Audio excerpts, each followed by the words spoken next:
8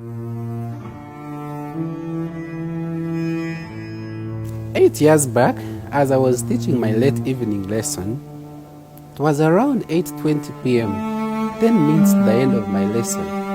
Sasha, a small girl in primary for a class that I was teaching, sought permission to go out. I asked her, "What's the matter? Why can't you be patient since the lesson is almost ending?" "Teacher, I have an emergency. I have to go to the dormitory now," she said. Looking at the need that she had, I requested her friend Noera to go with her. The two went out, and within no time, they were back. Sasha came with her right hand closed, and she happily said, "Teacher, I have something for you here." I was a bit wondering, "What is that you have for me, Sasha?" "I have 1,000 shillings for you, and it's the only money that had remained with me. But take it, because it's late and dark.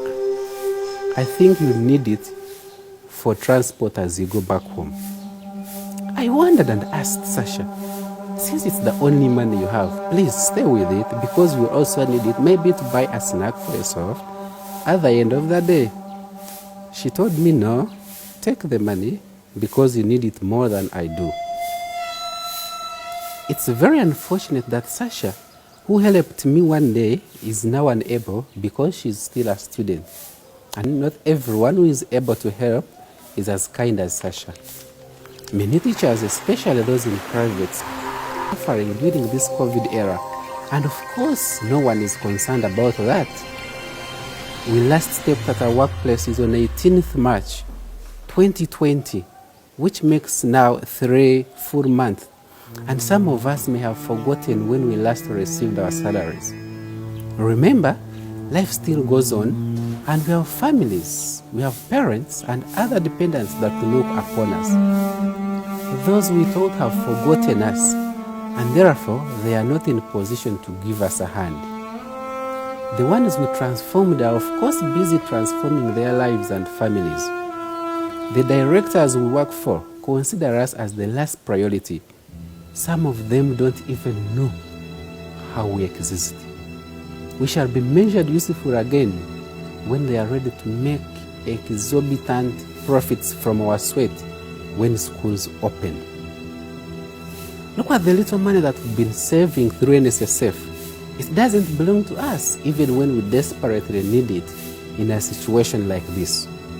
If we are not serious, this money will come to us as a death gratuity at the end of our lives. So what have we been saving for? Parents will remember our value when kids are back to school. For now, they can't bail us out. The very young ones that we teach in the current classes are the ones who are sympathetic to us. But of course, they have nothing to do. They are young and they are not working. We would be running to the government for help, but the government is looking at those who are said to be daily income earners, or hand to mouth, but no one will at any one time think about you, a mere teacher, despite the challenges that you may be facing. I hear bus drivers, border riders, and other associations speaking out, demanding for their rights.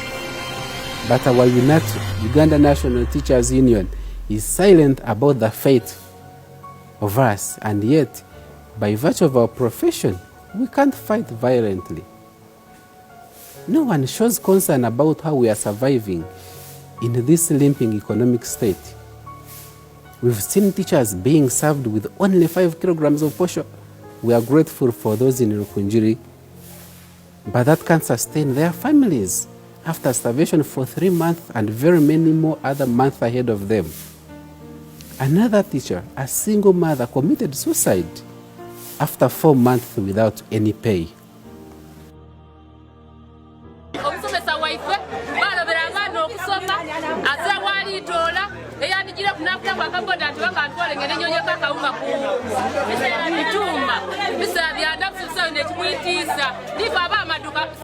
I say a strong note to this.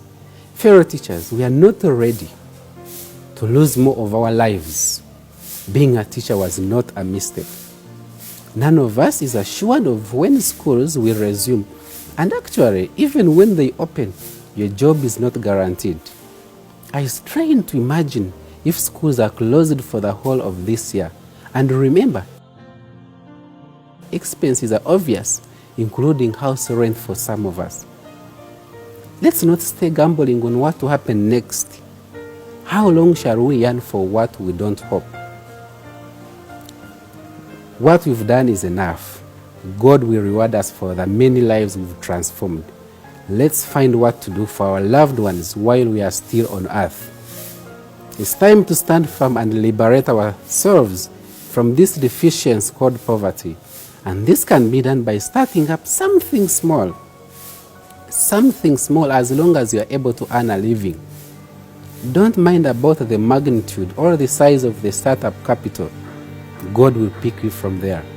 Remember, God blesses the works of your hand, not the works of the hands of our bosses. So what are you placing before God for a blessing? I'm pretty sure that we are very creative and innovative as teachers.